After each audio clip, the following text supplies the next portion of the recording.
Birdland Tonight is your place for Orioles post-game coverage for fans by fans. All of the hosts on Birdland Tonight are Oriole fans that are either writing blogs or doing podcasts about Orioles. Head on over to birdlandtonight.com to learn more about the hosts and other shows and websites that they're a part of. And head on over to Twitter, YouTube, Facebook, and Twitch and subscribe, follow, or like, whatever the appropriate thing is, to Birdland Sports. Finally, share, retweet, and tell your friends about Birdland Tonight so that we're all joined into the conversation after every Orioles game this year. We'll see you guys in just a couple minutes. Head on over to the comment sections on Facebook and Twitch and YouTube to start interacting now. We'll see you soon.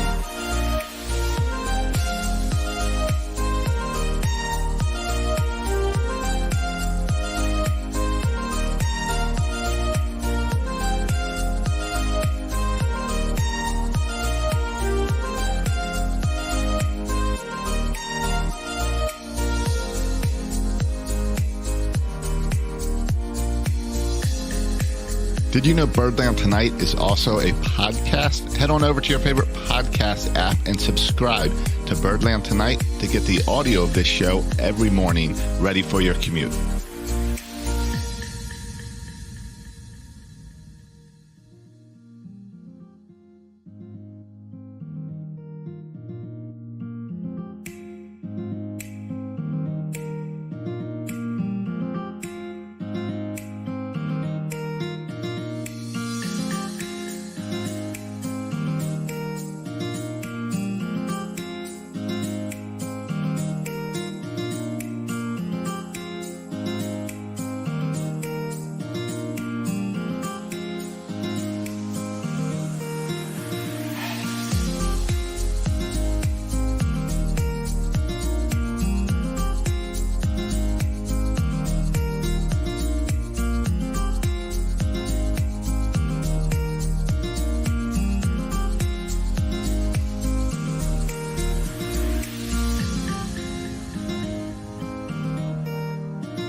Thanks for joining us. We'll get started in just 1 minute. Make sure that you have subscribed to us on your favorite social media. Look up Birdland Sports on Twitter, Twitch, YouTube, and Facebook. Like, follow, retweet, share. See you in a moment.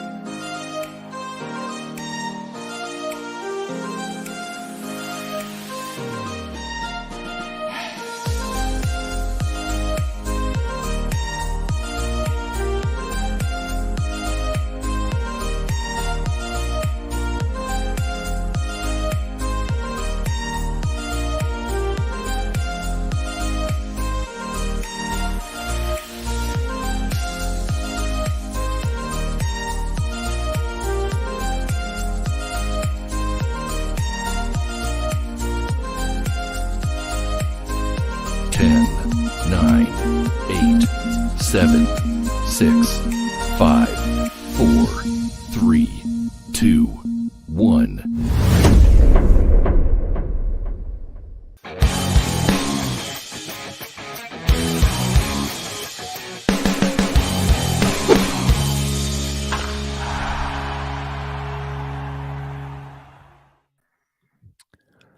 All right, guys, welcome to Birdland Tonight. I know it's been a while since we did it. It's been a couple of weeks. That's just how this season's going to go. But the Orioles are fun to watch. This team just won. They just beat the Cardinals 5-3. Yeah, it got a scary for a moment there at the end. We're going to talk about all that, but we're going to talk about how much fun this team is to watch. Remember, Birdland Tonight is the only fan-driven Baltimore Orioles postgame show. Birdland Tonight is about you, the fan. Hop on in the chat on Facebook, YouTube, Twitch. Message us on Twitter. This show is all about you, so we are broadcasting to all those places that we can get to you. We want to hear your thoughts on the Orioles, your thoughts on tonight's game, your thoughts on how they've been doing lately, and let you steer the show. That's what this is going to be about. So make sure you are following at Birdland Sports on Twitter, Facebook, YouTube, and Twitch. Also, head on over to birdlandtonight.com or section336.com where you can get some sweet Birdland Tonight hats and shirts to support us. And finally, subscribe to the podcast in iTunes or Spotify or whatever your favorite podcast app is. All that does a whole lot to help others find us, as Birdland Tonight's new. Birdland Tonight is, as you know, somewhat random. We'll get on streaks. It's me. It's only me. So it depends on my schedule and my work schedule, personal life, all that type of stuff. So I will be doing Birdland Tonight as much as I can. We started strong at the beginning of the season. I had to take some time off for some other stuff going on, and I am back at it. And what a game to come back at it. As I said, the Orioles beat the Cardinals 5-3. Their first time playing in New Busch Stadium. Their first time in St. Louis since 2003. Which is crazy. The Orioles are officially the last team in Major League Baseball that needed to visit Busch Stadium. Everyone else has done it, so now every team has played. And come on, you know what? I'm going to risk getting kicked off of these live feeds for a minute because everything is awesome right now in Birdland. This team is supposed to have no chance. This team is supposed to be the worst team in baseball, and they're not. They're beating teams that are better than them. It's so much fun to watch this team. Kyle Bradish is our third best pitching prospect. Grayson Rodriguez and D.L. Hall are ahead of Bradish as far as prospects. But Kyle Bradish tonight went 7 innings. He was still hitting 94 in 7 innings. He got 11 strikeouts tonight and no walks. And all the stats say that the St. Louis Cardinals are the third hardest team to strike out. So the Orioles win 5-3 thanks to Kyle Bradish. Not to mention Cedric Mullins having 4 hits tonight. The Orioles defense continues with the double plays. Felix Bautista gets his first save. Got scary there at the end when Dylan Tate gave up the home run and then loaded up the bases. But you go to Bautista and he strikes the guy out with the bases loaded. Talk about a pressure situation. Everything is awesome right now in Birdland. We are also in the middle of a winning streak. It's 3 games in a row. And you know what? There's some weird doubleheader stuff where that split game was a doubleheader with the Royals on Sunday, which unfortunately we had a chance to win. But the momentum is going in the Orioles' favor. Right now, the Orioles are 13-17 with a 4.33 ERA. 8 games out of first place. I don't even know why I'm talking about how many games we're out of first place. Let's be real. We don't know. We still don't know if this can last for the whole season. I'd ask you to go check out the latest episode of Section 336 where Matt and I had this discussion as Matt came on strong. And my thing was, let's see how this road trip goes. And you know what? What a way to start the road trip. The Orioles have a winning streak. It's 3 games. And I mean, I don't know who originally defined the 3 games as the winning streak versus 2 games. But I know we all, my generation at least, it all is about the Major League movie. And we call that a winning streak at 3 games. And that's what we're going on right now. In the last 10 games, the Orioles are 7-3. They are hot right now in the month of May. And I get it. There's some tough games coming up. But the Cardinals are supposed to be better than us. The Royals are supposed to be better than us. The Tigers are supposed to be better than us. That's what makes this road trip fun, is we played well against the Royals at home. Now we have the Cardinals and the Tigers, teams that are supposed to be better than us.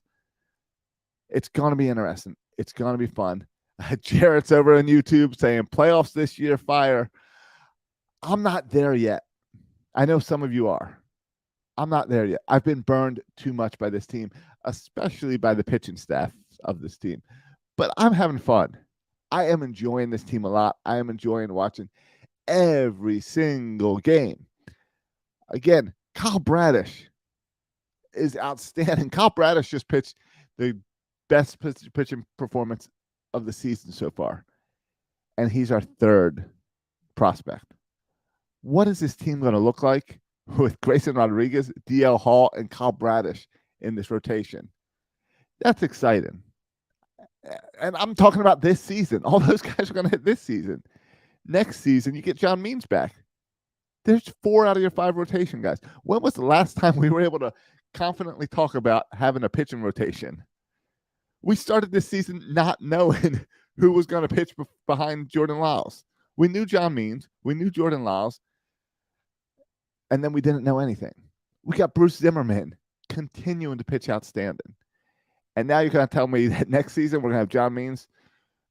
Forget next season. Let's talk about this season. You're telling me that by the end of June, this rotation is going to be Jordan Lyles, Bruce Zimmerman, Kyle Bradish, Grayson Rodriguez, and DL Hall?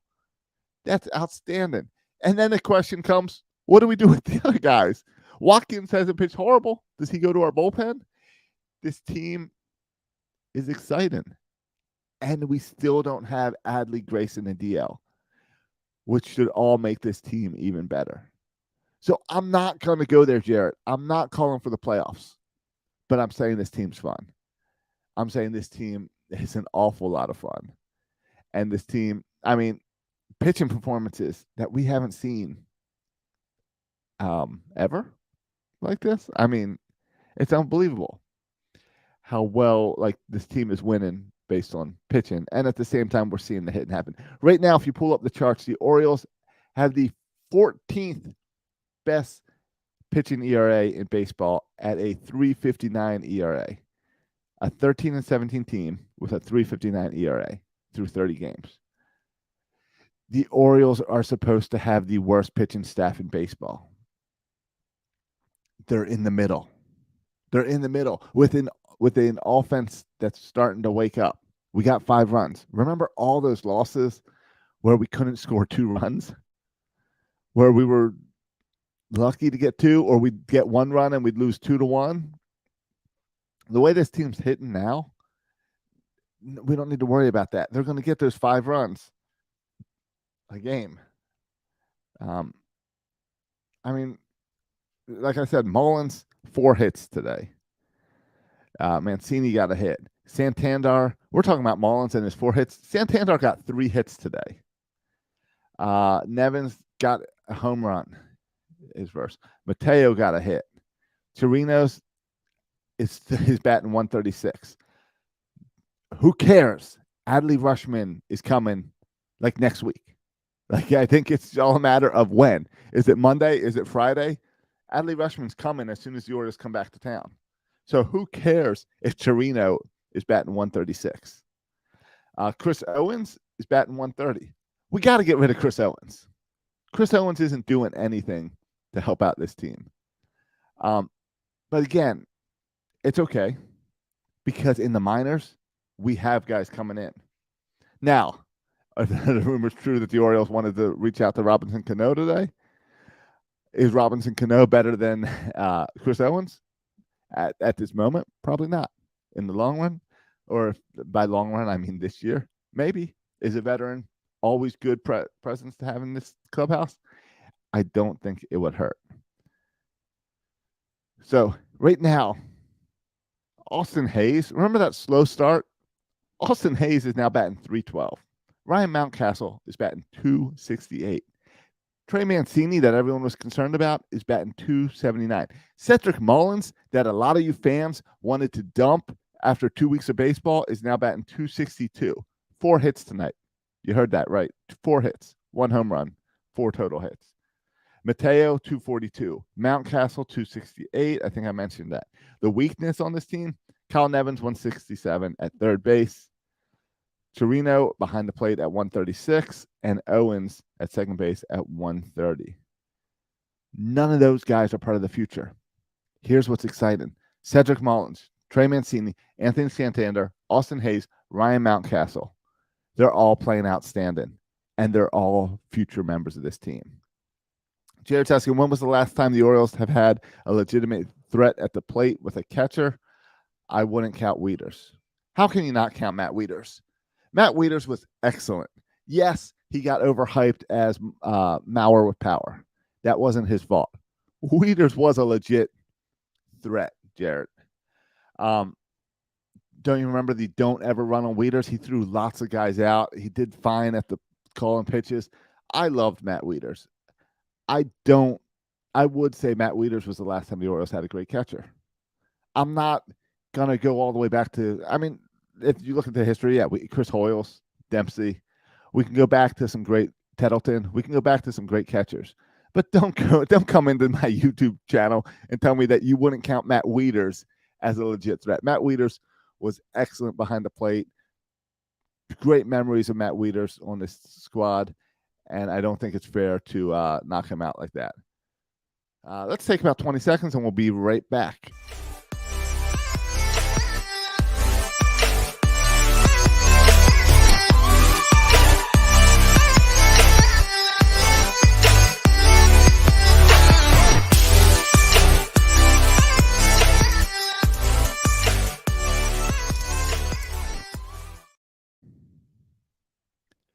All right. Remember, follow at Birdland Sports. Head on over to Birdland Tonight and section336.com and get your gear, hats, shirts. All that helps me out, as I am a one-man show. If you guys want to help out, if you want to come on, be a part of Birdland Tonight, definitely get in the comments and talk. Definitely hit me up if you want to come on here with some video and talk as well, because I'd love to talk to you about this game, about the Orioles' future. What now? If you go on over to the Section 336 Twitter, we just put out a question.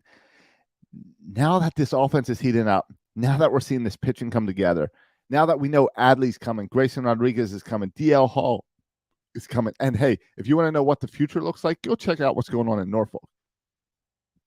Those guys are playing great. It's exciting right now what they're doing. So, what now is your prediction for our final record? I believe the over-under was like 50 games, and I'm regretting not putting down $100 on that, because I think we're winning more than 50 games. I know we only won 13 games. I know. All right, so let's see. If we're 13 and 17, what does that project to? Who's good with math? We're 40 games in, so that's about 4 times. So that puts us at about on pace to win about 52 games. I believe we're on pace to win 52 games.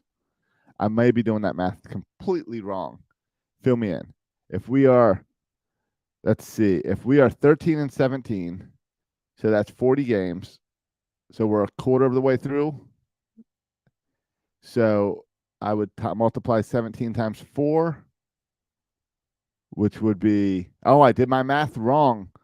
47 times 4 would be 28. We're on pace for 68 games, 69 games. That's outstanding. I will take that. We're not going to hit 100 losses. Sounds outstanding. I get Wieters never had a 780 OPS on the Orioles. I like him, but Adley can be a perennial 850. Guys, I'm really excited about Adley. Adley's a number 1. He's ranked the number 1 prospect in baseball. There's a lot of hype between Adley. There was a lot of hype behind Matt Wieters. Jared, I don't know your age or whatever, or where you were during that Wieters thing. There was a lot of hype. Wieters was on the cover of Sports Illustrated before he got behind the Orioles plate. There was so much excitement of him coming up. So I get what you're saying, but we can't crown. It's really hard not to crown Adley Rookie of the Year and the greatest player ever and a perennial 850 OPS. I can't give anyone perennial until he's in the big league. Give me 2 years of him, then I'll tell you if this is what he's going to be like for his entire career. It's exciting to see Adley, but there is a fear that not all these guys can hit. Right now, I'm watching Gunnar Henderson, and I see his stats, and I see the highlights, and I am so excited for Gunnar Henderson up in the majors. I want him up here now, but I need to see him play at the major league level. That's what was so great about tonight's game with Kyle Bradish. Kyle Bradish had a okay out in his first time out. It was good. It wasn't great, but it was good. And today we saw him take that step to great. That's exciting. Big takeaways from this game is that the Orioles are hitting the ball. We got 11 hits tonight, 5 RBIs killer. That's how you get 5 runs. We got a walk, only 7 strikeouts. We're now hitting the ball more than we're striking out. And I know that sounds silly, but that's a big deal for the Orioles that we're doing that. Kyle Bradish went 7 innings, gave up 4 hits, 2 runs with that double and then the inside the park. 11 strikeouts. Then Crable went 1 inning. I totally forgot that Crable pitched the 8th. Crable went 1 inning and nothing, or 1 hit, no runs, no walks, no strikeouts, no home runs. Tate, 0.2 of an innings. He got those first 2 outs, and then he made things scary, loading up the bases, getting an out at a very long ball to the warning track, giving up that home run. And then Batista came in for that 1 out, got that 1 strikeout, got out of the ball game with the save. So a lot of things to be excited for. All right, Jared, you are 30. I think you're saying 32 years old. All right, so you're a little behind me. So maybe you were a little younger during the Matt Wieters hype and the Matt Wieters come up. I'd have to look up when that is. Geronimo Gil was the best O's catcher. Okay. I don't know. I would not go that way, but I guess Google worked well for you. Did you find some stats about that? I know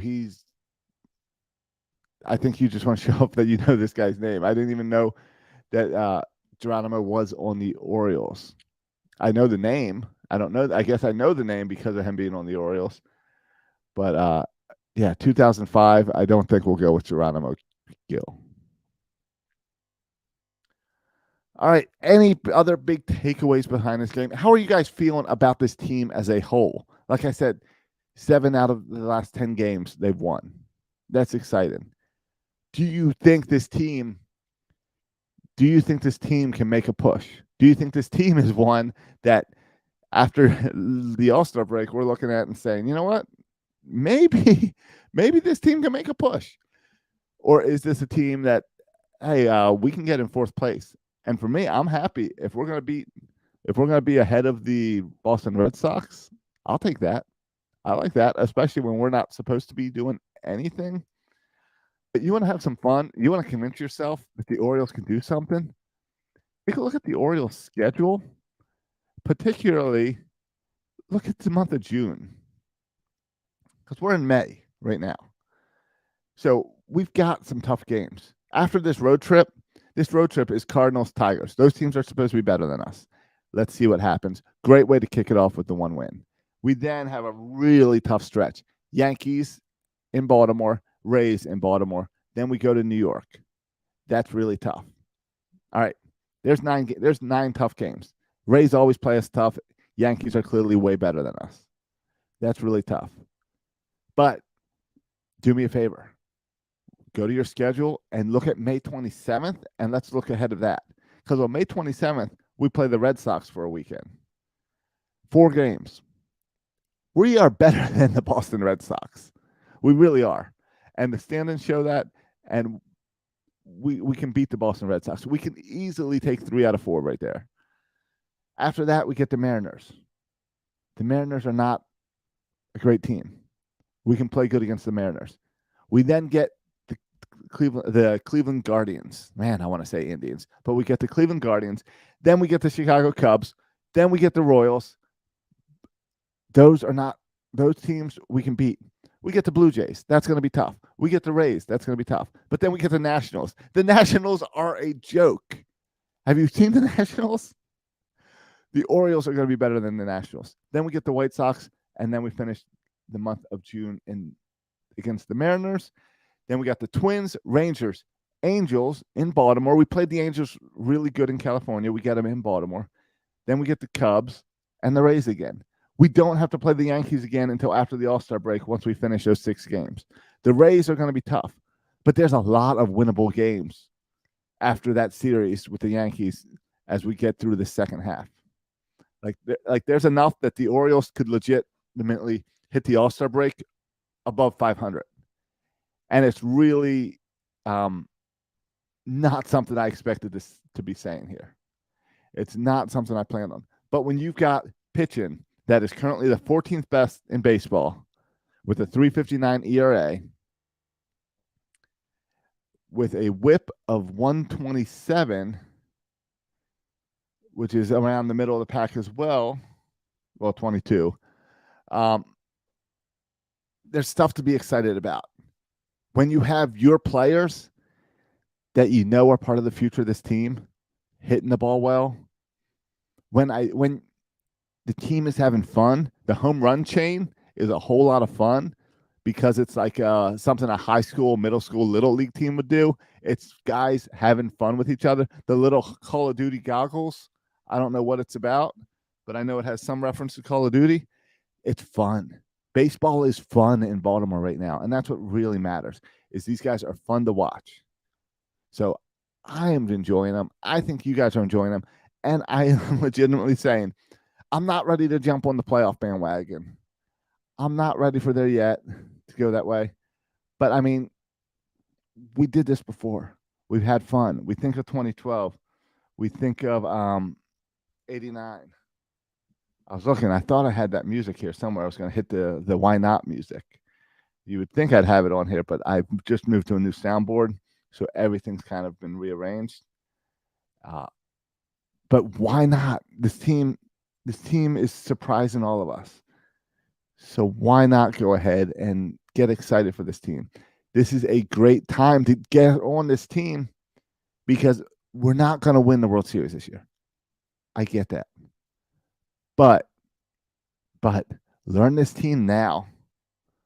Get your kids into this team now because it's the same guys as next year. This year's stars are showing up here next year. So why not start cheering on them now? I'm not ready to go playoffs, but I am saying this team is fun to watch. I am saying they're winning baseball games. I am saying the schedule's not that hard for the rest of the first half of the season. Enjoy this while we have it. I'm not saying it's lasting for the time being, but I am going to say I am confident to say it's not going to get ugly. We've had this. We've had seasons where by the end of May, this team was unwatchable. I think last season, this team was unwatchable around this time. That's not going to happen. This team is fun. Get on board now. Get your kids on board now. It's a great time because this year's team all leads into next year. I am so excited for next year. So excited because of what I've seen this year. It's a lot of fun. So that maybe we'll do Birdland tonight again tomorrow. I'm not sure. I got to look at my schedule. But I know what I will be doing. I will be watching the Orioles because I'm watching them every night because this team is legitimately fun to watch. So I got to keep watching this team. And until then, follow us on Birdland Sports. Check out the latest episode of Section 336 as Matt convinces me this team is really special. Kyle Bradish is the first rookie O's pitcher in 10 years to have a double-digit strikeout game. That's something to be proud of. That's something to be excited of. The Orioles win today 5-3 against the St. Louis Cardinals. Enjoy the win. The Orioles play the Cardinals again tomorrow. This was just the start of the series. Tomorrow we get to see Spencer Watkins, who has a 3.22 ERA. No wins yet this season, but also no losses. He's kept the Orioles in the game. They go against Mikolas, who has a 1.53 ERA. He's a very good pitcher. 7:45 start, a little late because I think there's Central Time over in St. Louis. I don't know how all that works. I just know it's 7:45. Thursday is a 1:15 game. Enjoy the Orioles. This is Birdland. This is fun. Enjoy it, and we'll talk again soon.